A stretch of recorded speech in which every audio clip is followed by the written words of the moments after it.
Morning, councillors, and welcome to our meeting. Firstly, I would like to begin today's meeting by acknowledging the traditional custodians on the land on which we gather and to pay my respects to elders past, present and emerging. Welcome to the City Governance Committee meeting on the 11th of February. I declare this meeting open at 11:25 a.m. I would like to advise attendees in the room that this meeting is being webcast and audio recorded. Moving on to attendance and leave of absence. Today we have Councillor Russell, who is a leave of absence, and there is a motion up on the board. Do I have a mover for Councillor Russell? Councillor Bradley, followed by Councillor Hall. All those in favour, could you please raise your hands? That has been carried unanimously. Thank you very much. I also note that our Mayor, John Raven, is overseas currently with ComSec, and he is an apology for today's meeting. We wish him well overseas. I hope he's doing some great work for the Logan City Council. On to item 4 on our agenda. I'd like to confirm now the previous committee meeting minutes. There is now a motion displayed on the screen that the minutes of the meeting for the City Governance Committee meeting, tongue-tied there, on the 22nd of January 2025 be confirmed. Do I have a mover? Councillor Hall has moved the motion. Is there a seconder? Deputy Madden has seconded the motion. All those in favour, please raise your hands. That has been carried. Thank you very much, councillors. We'll move on to declarations of conflicts of interest. I now refer to declarations of conflict of interest. Do any councillors wish to declare any today? There being none, that is fantastic. We'll now move on to our reports that we have on our committee today. We have 8 reports, so it might be a while that we're here. We do have some confidentials, but firstly we're going to start off with the general business for the Director of People and Engagement, Miss Kim Bryan. Hello and good morning. I understand that you've got some general business for us this morning. Thank you very much, Madam Chair. It's with pleasure that I introduce our new Corporate Communications Manager today, Michelle Cull. Michelle will be making time available to come and meet with you all individually, but I thought this was a good opportunity to introduce her to councillors. And I'll now invite Michelle to give her 2-minute summary of her long and esteemed career. Thank you. Good morning, everyone. I've come to Council from Urban Utilities, where I was the Public Relations and Media Manager for the past 11 years. And in that role, I was responsible for leading the proactive and reactive media, corporate communications, issues management, crisis communications. I've led the communications in a large number of incidents and emergencies, including floods, water quality issues, water supply issues, and all manner of incidents. Prior to that, I worked in a Brisbane public relations agency where I led a team, led the team of consultants with a wide variety of clients across different areas like property, finance, etc. And before that, I had 20 years with the Nine Network. I started my career as a journalist in the newsroom and then went on to executive producing roles. I led Brisbane's longest running local current affairs program, Brisbane Extra, for many years. I also worked as a foreign correspondent with the Nine Network too for several years. So I'm really excited to be here, and I really look forward to meeting you all personally and working with you. Thank you, Michelle. We look forward to speaking with you and help us direct our communications with inside Logan City Council. So thank you for coming along today and introducing yourself. I'm sure the councillors will look forward to catching up with you, maybe in the basement for a coffee. Thank you. Much. Councillors, does anybody have any general business for Miss Bryan at all? No? Thank you, ladies. Thank you, and enjoy the rest of your day. Councillors, we're now going to move on to the report 6.1, and I know these guys are keen. They've been here since early this morning to talk to us. We're going into a confidential report, which is the Underwood Innovation Lab draft 4-year strategic plan. And I note that Dr. Corn is online. Hello, and I hope that you can hear us all well. Just give us a thumbs up. Excellent. We've also got Graham Kaplan, and have you got any of your other crew here with you today? Hello, how are you? Thank you for coming today. Councillors, I note that this is a confidential report, and I propose a resolution to move this matter into confidential is displayed on the screen. Do any councillors wish to move into a closed session? Councillor Jackson has moved that motion. Councillor Bradley has seconded. All those in favour, please raise your hands. That has been carried. Thank you. Please be advised now that the meeting is in a closed session.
Bringing back on. Thank you very much. Thank you for that discussion that we had in confidential, and Dr. Kaur, I'd like to say thank you also for joining us as well. We're going to now test the motion that is in our reports, and that is up on the board. Is there a mover for that motion? Deputy Mayor Bannon has moved the motion. Councillor Fraser has seconded the motion. All those in favour, please raise your hands. Okay, so I will go round the room so we can get that on the record. So, Councillor Bradley, how did you vote? Thank you. I wish to abstain and I wish to give a reason. Sure. In my opinion, this will cost council and effectively ratepayers dearly. Thank you, Councillor Bradley. Councillor Lane? For. Councillor St Ledger? For. Councillor Jackson? For. Councillor Hall? Against. Councillor Fraser? For. Councillor Heremiah? Against. Councillor Bannon? For. Councillor Stamp? I'd like to abstain with a reason, please. Yes, thank you. Abstaining because as at this time, after reading all documentation multiple times and having meetings, I'm still not clear as to the real purpose of the beneficial enterprise and the need for ongoing financial contribution by council. Thank you. Councillor Wilcox? For. And I'm for. That has been carried. Thank you very much for your time today. Thank you, Dr. Kaur. We have finished that report, and thank you for joining us today. It's good to see you always. Thank you, team from the Unilab. Mark, you did a stellar job there. Excellent. Well done. Congratulations. But Mark, you're staying with us, and Graham, I'm sure somebody will escort you from the building. Thank you.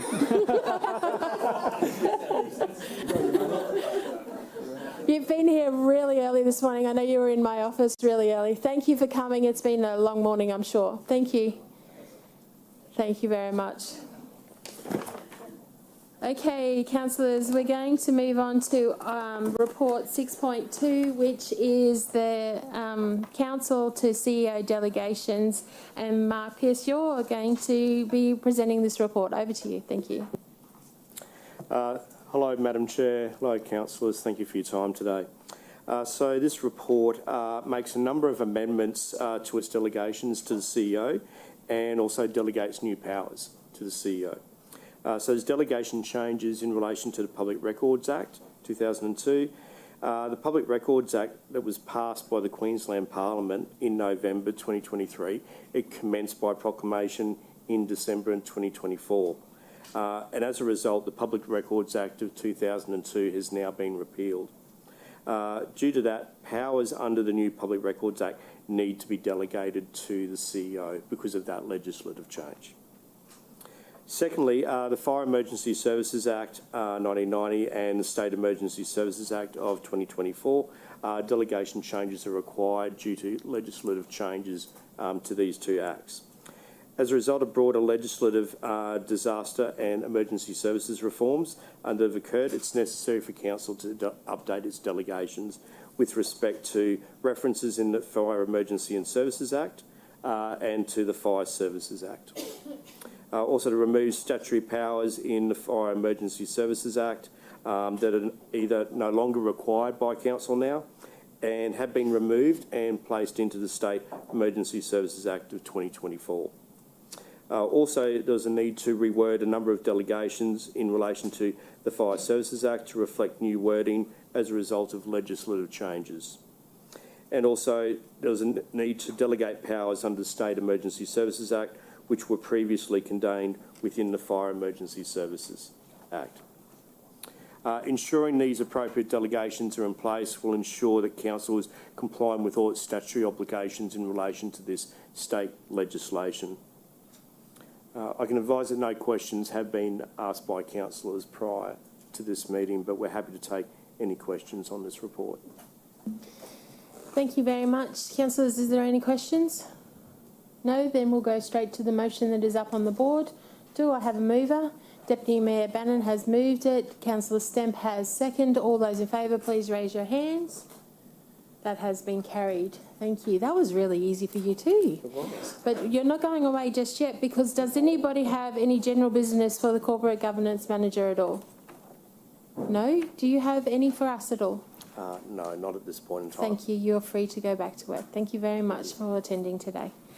Councillors, we're just going to divert a little before we move on. Sorry, Mark, just hold on for 1 second. We've got Robert Stratton, who wants to bring up a general business item while we've got some experts in the room with regards to SEQ water. But I do need to move that into a confidential session to discuss this. So do I have a mover to take us into confidential count? Sorry?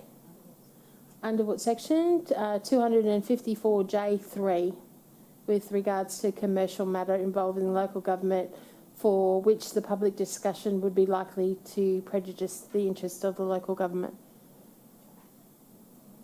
So, Deputy Mayor Bannon has moved us. Do I have a seconder? Councillor Fraser. All those in favour, please raise your hands. That has been carried.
So thank you for your time, and we're all back on. So thank you, councillors. We'll move on with our agenda. So I'd like to ask Margaret Burnett to come to the table, and we'll move on to item 6.3, which is our monthly financial performance report for December 2024.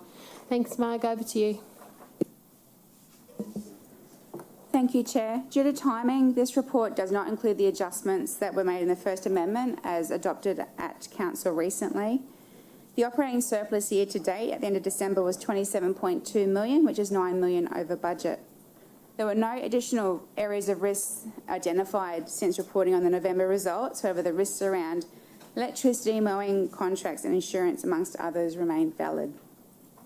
Revenue is tracking above budget by $17.46 million. This is due to waste and resource recovery receiving higher than expected gate revenue from commercial waste disposal, Logan Water private works and bulk water revenue being strong and offsetting the increase in costs, DA application fees continuing to trend higher than budgeted, and as previously reported, the financial assistance grant and Queensland Reconstruction Authority grants having been received. Operating expenditure is above budget by $8.3 million as at 31st of December. Bulk water charges continuing to trend above budget, and additional infrastructure depreciation has been accounted for in Logan Water. Logan Water has also undertaken additional work to reduce a backlog of maintenance work on network assets and incurring higher costs in treatment of biosolids. Spending on the roads betterment project also contributed to the variance, and claims will be submitted to QRA to support the expenditure. The capital expenditure is below budget by $28 million, or 14% against the year-to-date budget, the majority of which relates to design changes delaying commencement of projects. Concerns continue to be raised around cost escalations and the impact of the volume of planned delivery within budget. The rates arrears have reached a low point in the cycle at 7.64 outstanding. The rates team are continuing to monitor and offer arrangements to support the payment of these. Sundry debtors also appears high due to an adjustment required for both, for the SEQ City Deals invoice, which was raised in November and re-raised in December, and invoice to DTMR for the Logan Lease Station relocation, both of which have since been paid. Thank you. Thank you, Marg. I have put myself down first. I just wanted to say thank you to you and your team. I know that we're working constantly within Logan City Council, like every business, to make sure that we're balancing the books as much as possible. We are seeing increases right across the board, from electricity to mowing to staffing costs, that we are watching and closely as we head towards the budget, which we are talking about now. So thank you for your time. I have Councillor Jackson. Thank you.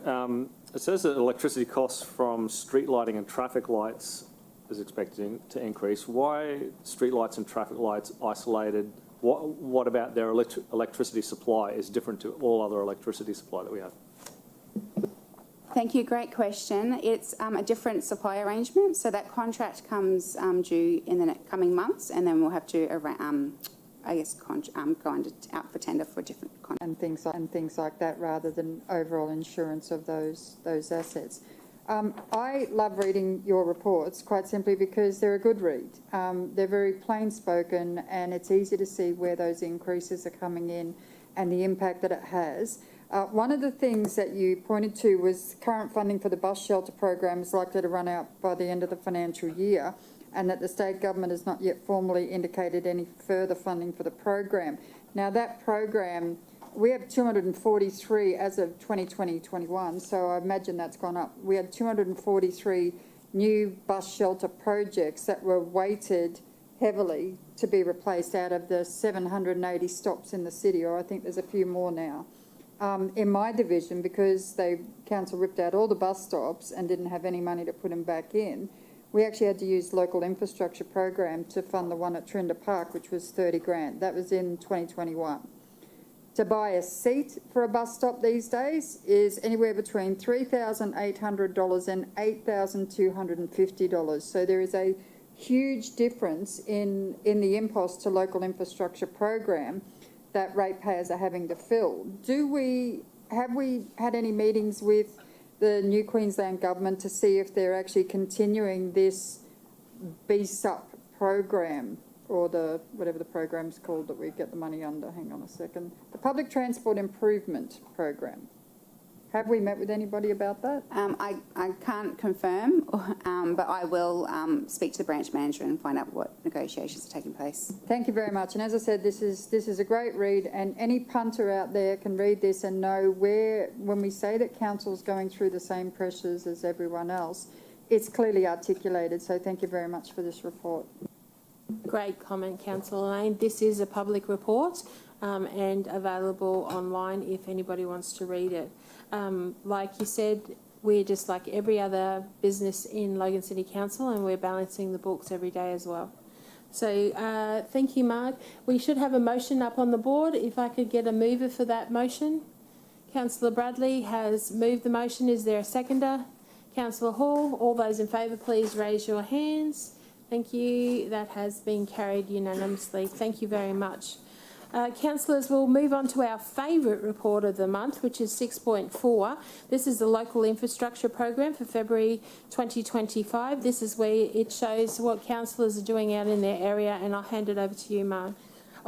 Please note that there was an updated attachment also sent to councillors on the 7th of February. Thank you, Mark. Over to you.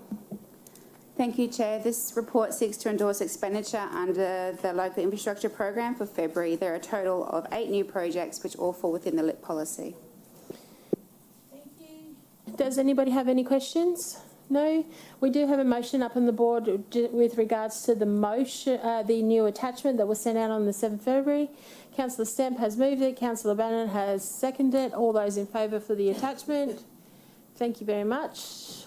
And then we'll have a motion to carry the actual approval. Oh. And Councillor Bannon is just so eager to get this work done, because I note that he has a lot of projects in his division that is getting done. So Councillor Bannon has moved that. Councillor Bradley has seconded. All those in favour, please raise your hands. That has been carried unanimously. Thank you very much. Councillors, I think we're going to move and jump to 7.1, which it was a late report that come through. So that's you should have received a separate bit of documentation in your pigeonholes. So 7.1 is the revised long-term financial forecast for 2024-2025 and debt policy for February 2025. That's a mouthful, isn't it? Marg, over to you. Thank you, Chair. This model will be used to support the borrowing application for 24-25 financial year and the strategic credit presentation to QTC this month. This is not locking council in for the 10 years, but providing a forecast based on what we know now. The debt policy has also been revised to reflect the borrowings required in the long-term financial forecast, which is a requirement of the borrowing application and the assessment process. Noting these are dollar amount changes only, a holistic review will be undertaken for adoption in the 25-26 budget. Since adoption in June 24, the long-term forecast has been reviewed and updated to reflect the first budget amendment, a fulsome review of the organisation's 10-year capital program to better reflect timing of planned works, and to incorporate cost escalations which have become evident in the planning for trunk infrastructure. The model review involved a number of iterations in consultation with Logan Water. It is a point-in-time model, and material changes are likely between now and the next iteration as part of the 25-26 budget. There has been pressure on Logan Water to bring forward delivery of infrastructure. However, these projects have been excluded from the model on the basis that they are unaffordable and additional funding sources will be required. Additional updates have been made to the Logan Water Capital Program as a result of reviewed delivery timing, updated unit rates to those of June 2024 values, which weren't known at the time of original adoption, increased indexation from 3% to 5%. These have resulted in additional borrowings being required with a new high debt point in 2033. This increase in debt is proposed to be serviced by an adjustment in price paths, remaining within the maximum allowable revenue for Logan Water as a commercialised business. Also not included in the model is any update to forward costs of the digital transformation project. It is expected that these will be discussed in the 25-26 budget deliberations and included in the 25-26 long-term financial forecast, which is where focus will now turn to. Any questions? Thank you, Mark, for that presentation. I've got Councillor Lane. Thanks very much. Mark, with this, the projections have gone up quite horrifically, haven't they? And so for 24-25, the borrowings have resulted in, I suppose, a debt to each household of $1,500, which doesn't sound too bad in the long range of things, does it? But the reality is, not including Logan Water in that debt makes a big difference. Does this include the new wastewater treatment plants borrowings, if it's not including Logan Water? No, it doesn't include additional treatment plants. Does it include any money from the state government for the PDAs in terms of wastewater treatment costs that we're going to have to incur as a result of? In terms of capital infrastructure, yes. It does include them? Yes. Excellent. Thank you so much. Thank you, Councillor Lane. Great questions. Councillors, is there any further questions? Councillor Jeremiah. Thank you, Madam Chair. My question's for the Director. Page 13 of the overall agenda, new agenda that was issued recently, states that the term over which new borrowings will be undertaken will be such that loan debt will be managed in accordance with the effective life of the class of the assets acquired. I remember, I think last year we talked about consulting QTC to see if the portfolio product might be good to investigate. Do we have any update with that investigation? It's a good question, through the Chair. Good question, Councillor Jeremiah. So QTC have, so two things. We had BDO come and do a Treasury Management Review of Council, and that included consideration of Council's QTC, portfolio loan product. And we have had QTC do an investigation of our debt profile, incorporating the potential use of a portfolio loan product. So what we envisage that is part of a special budget committee meeting, we will get QTC to come and talk through the results and potentially get BDO to come and talk through the results. And that'll also be a feature of the ultimate revision to the debt policy, which has been flagged by officers as one of the priority policies for review. The indications, just to give you a flavour, from Queensland Treasury Corporation are that using a portfolio linked loan probably wouldn't provide council with any benefit above and beyond its current use of a mix of fixed and variable loans, predominantly over 20 years, if we're linking them to a piece of trunk infrastructure, which is a piece of water and road infrastructure. So we have got that very much in mind, Councillor Jeremiah. We have done the work. We're just waiting on the right time to bring that back. Great, thank you for that. No further questions, councillors? Okay, let's go to the motion. The motion is up on the board. Do I have a mover for the motion?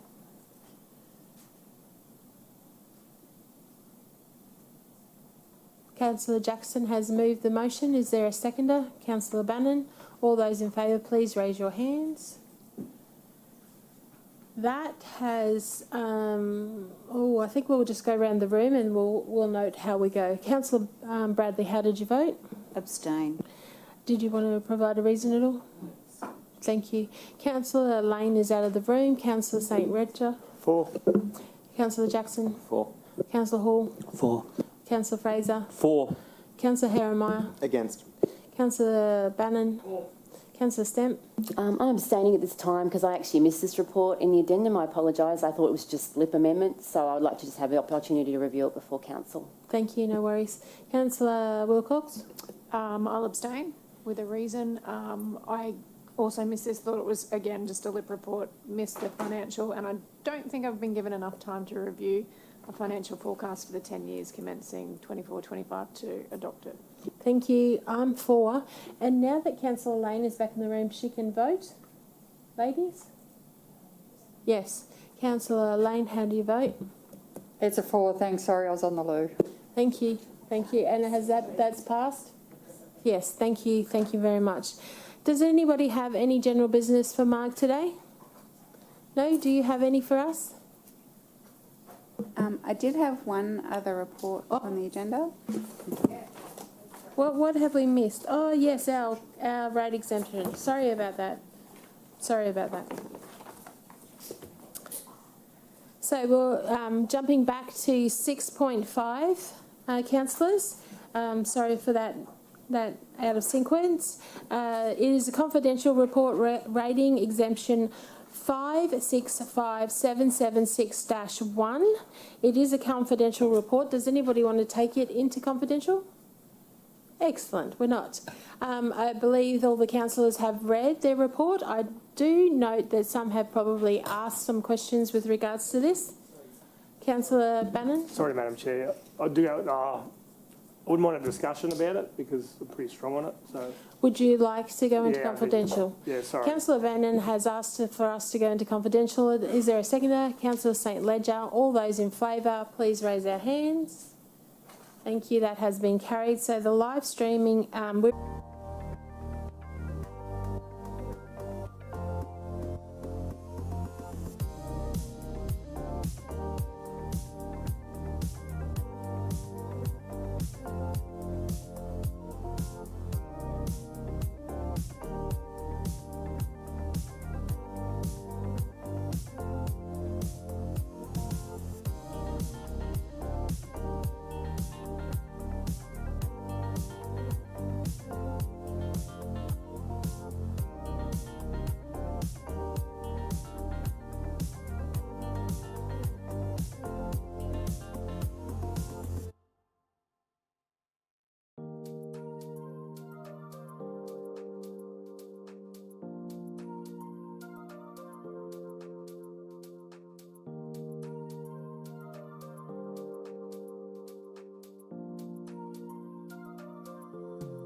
councillors, for that debate in closed session. We're now back on in our ordinary council committee meeting, and the live recording has been turned back on.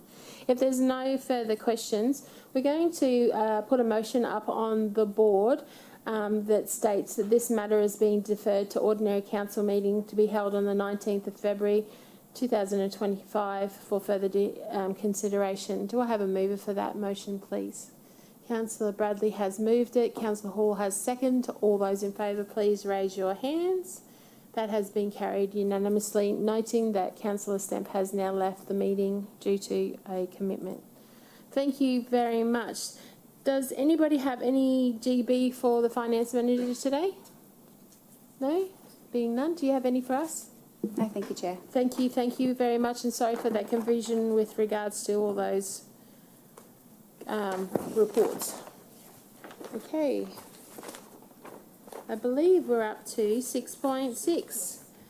And I'm going to call to the Chair, Ms Kay Sullivan. We're going to look at the operational plan for 2024-25, quarterly report, quarter 2 report. Over to you, Ms Kay. Thank you, Madam Chair, and good afternoon, councillors. Item 6.6 is our Q2 update on our operational plan. And I'll just go through some brief statistics here. So our projects on track are 82%, so 35 out of the 43 projects. It was 79% for Q2 last year. We have 9% or 4 of our projects complete, and I'm pleased to see that between Q1 and Q2, the number of projects from Monitor have reduced from 5 until 4. The 4 projects that are currently being monitored are our Reconciliation Action Plan, our Logan Plan 2025, the public consultation component of that, the Water and Wastewater Capital Works Program, and our Talent Pathways. So just very briefly, our Reconciliation Action Plan, the outcome of that is to close out council's 2015 and 2017 and 2019 and 2020 plan. And based on the information to date, there is no reason to see why that shouldn't reach completion by the end of Q4.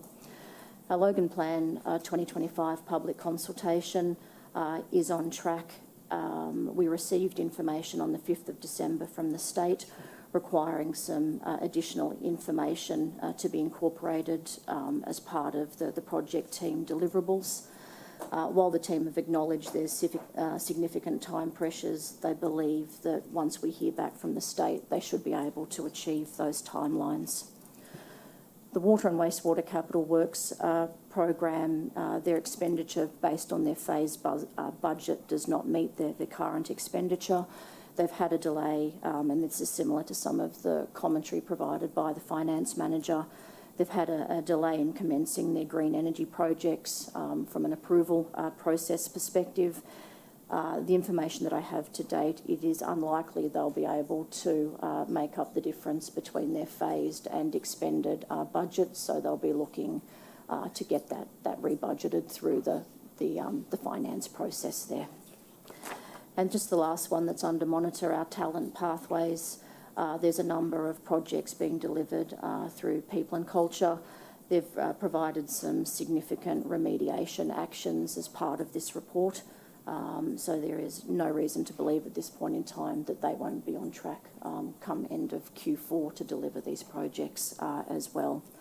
I just wanted to advise Council that obviously we're at a critical stage in delivery as we finish Q2 and head into Q3. This is a critical time from a remediation perspective to make sure that projects that are currently on Monitor are actually on track. Once you hit the end of Q3, there's limited opportunity to be able to bring those projects back online. So the recommendations for this particular report are that the report be endorsed and that we have 2 project description changes as detailed in the report. And I'm happy to take any questions. Thank you, Kane. We have Councillor Lane. Thanks very much. Kay, the first one, 1.3.1, Logan Listens Residents Survey. Interestingly enough, I was approached by the OECD about Logan's engagement with community and how they actually formulate their information for a soft infrastructure transformation project. and I referred that off to officers. So when it says that it's on track, it's actually being known globally. OECD is a group of 100 nations that actually look at ways in improving the economic prosperity of their partners, and for us to be approached for that, I think is pretty cool, and just highlighting those things in the operational plan so that people can see what sort of impact that has. It's not just about our little local parks and getting a new carousel. It's actually putting forward what is our future, what is our vision, and actually going forward with that, and other people stepping up and taking note of what we're doing here. So thanks very much for this report. It was really good, and funnily enough, the OECD stuff came at the same time as your report, so that was awesome.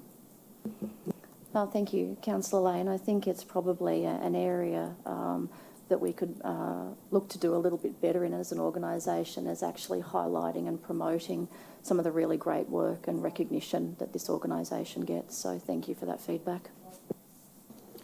Thank you, councillors. I have no further questions. None? Thank you. We'll have a motion up on the board. Do I have a mover? Councillor Bannon has moved the motion. Do I have a seconder? Councillor Hall. All those in favour, please raise your hands. That has been carried unanimously. Excellent work. Thank you very much. Does anybody have any general business for the manager of the Enterprise Portfolio Management Office? Councillor Lane. So after your report about an update on what you're doing in your area, you came and sat with me for about 90 minutes, and I very much appreciate that discussion. It delved into what you're actually trying to achieve across the organisation and what the ELT is getting behind and supporting to actually save ratepayers money in the long run, but also to identify all of our assets, making sure that we actually have the funds to cover the cost of renewing them. And I just want to say a thank you to you, because sometimes I can be a little bit obtuse when it comes to receiving information I don't want to hear, and you just kept battering that home, and yeah, it just made sense by the end of it, so thank you very much. Thank you. It was a pleasure. Thank you. Thank you, Councillor Lane. Kate, do you have any GB for us at all? Nothing today, Madam Chair. Thank you. Have a great day today. Councillors, we're just going to move on now to our last report. I believe Rick's in the room. Excellent. The Q2 Digital Transformation Program update. I do note that this is a public report with a confidential attachment. Does any councillors wish to take this into confidential? Excellent. No? Please noting that we're noting confidential. Rick, over to you, please. Thank you, Madam Chair, and good afternoon, councillors. The report before us today is the quarterly update on the Digital Transformation Program and the status as at the end of December last year. The team's worked significantly hard on its key deliverable, which was to enter into the testing environment of the for integration, and that can give an update since the report that was successful last week. The other key deliverable that they're working on is the upgrade of our geospatial information systems, and that continues to remain on track to hit the target of the end of March. I'm happy to take any questions on the public component of the report. Thank you, Rick, and welcome Lee as well. Councillors, is there any questions at all? No? Okay, we have a motion up on the board. Do I have a mover for the motion? Councillor Lane has moved the motion. Do I have a seconder? Councillor Heremiah has seconded the motion. All those in favour, please raise your hand. That has been carried. I think Councillor Bannon is out of the room. Councillor Stamp has left for the day, so that has been carried. Thank you very much, Rick. That's how you do it. But before you go, does anybody have any general business for Rick at all? No? Do you have any for us? Not today. Thank you. Excellent work. Thank you. I think we're done with that today. Councillors, that brings us to the end of our reports today. We had our late report, which we put through the schedule a little bit earlier. So that concludes today's agenda. Does anybody have any GB for the director before we go? Oh, Councillor Jackson. My series for the week. I'm